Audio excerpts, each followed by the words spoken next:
Hello guys, welcome back to another solo melee build, and we're going to try and do this for as many frames as possible, but today's video is on the brand new Warframe Inaros.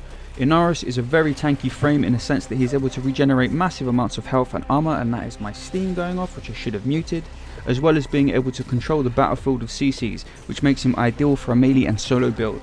And the spells we're going to try and build around are going to be his Desiccation and Scarab Swarm. We won't really be using his Sandstorm, and Devour will mostly be reserved for rare situational use.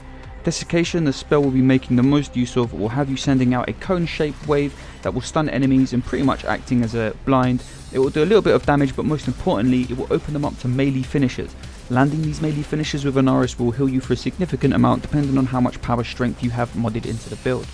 And with Scarab Swarm, you'll be channeling this ability out of combat to convert your HP into armor, which will stay with you permanently until you decide to spend a portion of this armor by casting your Scarab Swarm at a target, which will effectively CC them, draining their life and returning it to you provided you are within range. And the best thing about this ability is it will spread to other enemies who come into a 5-meter radius of the affected enemy. However, this range is not increased by range increasing mods, but the healing received from the ability is. There's only one real way to lose your Scarab armor without spending it, and that is within the Void or Corpus missions if you happen to walk into a nullification bubble. However, there are some nifty ways to deal with this, which we'll get into in a moment. Before we get into the build, you'll want to take into consideration that with most of these solo melee builds, I run with the Naramon focus tree on the highest difficulties, though it's not always necessary, especially in the case of a frame like Inaros, but just something to keep in mind. Right, for the build then, if you take a look at the stats first, you'll see that we have emphasis slightly more on strength more than anything else. It was tricky coming up with stat priorities with this frame because he really does benefit equally from every stat. However, because he is so well equipped with utility, it really comes down to the playstyle in which you want to play with him. And as mentioned earlier, we are going to be making use of two abilities the most.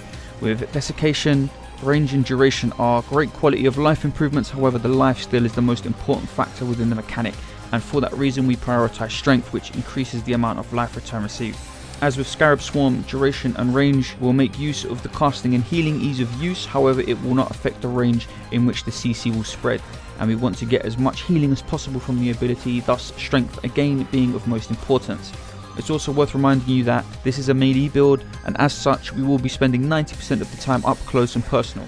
To achieve these stats we're running with our primed mods, primed flow and primed continuity for a deep energy pool and duration increase. For our strength we're running with blind rage and intensify, we're running with intensify over transient fortitude to keep our stats balanced.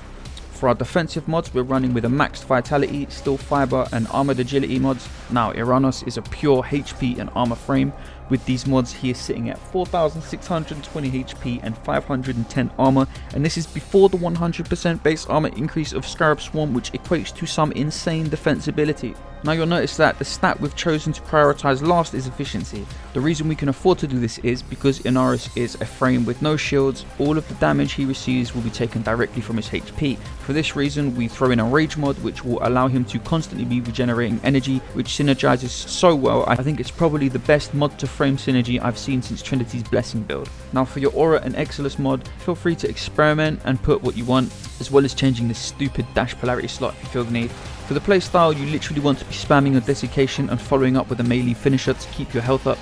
When things get intense, spend a section of your Scarab armor on a high HP unit, preferably a special unit, because if they die too quickly they won't be able to spread it to other enemies, and from there you can just run up to the group and shower in the heals.